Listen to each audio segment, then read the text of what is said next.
Performing in the following excerpt will be Brian Scott as Mr. Kipps and Jacob Moore as the actor. The Woman in Black, adapted by Stephen Mallatrat, runs October 4th through the 20th in the Fisher Black Box. I have no desire to be an actor. All I wish, implore, is that this tale of mine be told. That's all. Be told and laid to rest, God willing, so that I may sleep without nightmares. Which is why you came to me. Yes. As one practiced in these things. Yes. As one who will impart to you the rudiments of public speaking, who will offer advice as to expression and delivery, and above all, instill in you the confidence to stand up and make a go of it. Confidence, yes, confidence, yes. Now, the setting.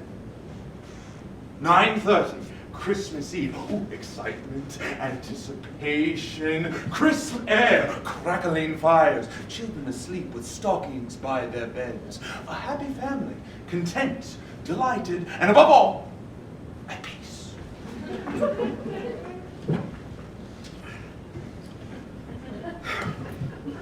It was 9:30 on Christmas Eve.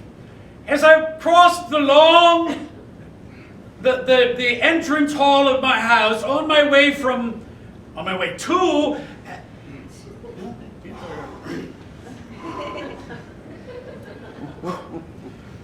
it was 9:30 on Christmas Eve. It was 9:30 on Christmas Eve. What time was it? 9:30. Not on Christmas Eve by any chance? Good gracious. Oh, I'm very sorry. This clearly isn't a success. You see, it doesn't come in 5 minutes. You think to stand there and recite your tale and have your audience hang upon your words, as if that's all it takes. In which case, why did you come to me for help? So I would say, yes, wonderful, without a flaw. Believe me, sir, performing is an art acquired through tears and time. I would be encouraged, sir, if every time I offered you some advice, you would not put up your manuscript and make to stalk out of the room. Advice? Yes, advice. It sounds more like reproval. I promise you, as the day goes on, it's likely to sound more so. May I just say, it is not a performance I wish to give. No, I think we are at a misunderstanding in that respect. I wish to speak it, no more. For my family only, for those who need to know. I am not a performer. I have no pretensions to be, nor inclination. But these horrible events that happen to me, I have to let them be told for my own health and reason. You say you're not a performer. Oh, truly. Yet in your hand is a manuscript which will, on estimate, take 5 hours to read. If you, as an acknowledged non-performer, should stand before an audience, however friendly, and drone on at them for longer than it takes to play King Lear, I trust you will be unsurprised if at the end of it they're either fast asleep or at your throat. 5 hours? At least. Without my help. Good heavens, I had no idea. 5 hours? No, I cannot possibly. It must be told.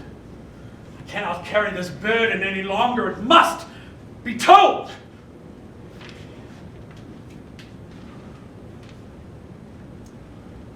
It was 9:30 on Christmas Eve. I made my way downstairs after checking on the children, who were asleep with stockings tied to their bedposts. The rest of my family and friends were in the drawing room.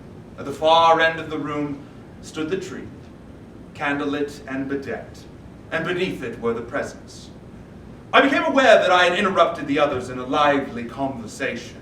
We are telling ghost stories, just the thing for Christmas Eve. And so they were, vying with each other to tell the horridest, most spine-chilling tale. They told of dripping stone walls and uninhabited castles, of ivy-clad monastery ruins by moonlight, of locked inner rooms and secret dungeons, dark carnal houses and overgrown graveyards, of howlings and shriekings, groanings and scuttlings. It was a sport, a high-spirited and harmless game among young people. I did not want to seem a killjoy, an old, stodgy, unimaginative bore.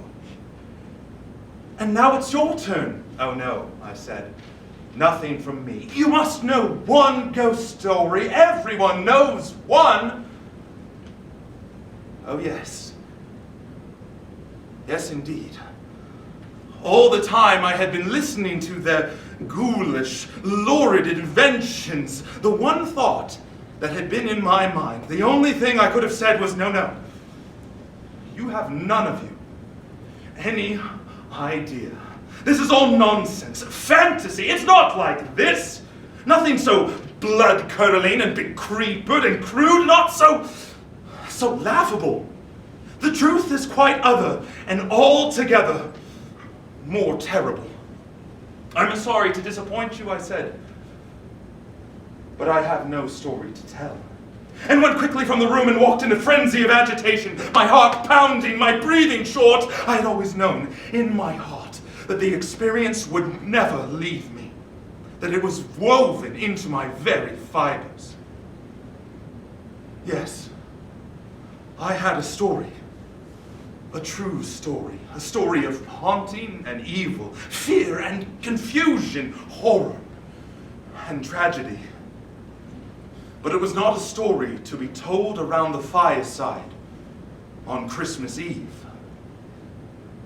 And then I thought you might recite the piece from Hamlet. Hamlet? Some say that ever 'gainst that season comes. Oh, yes, of course.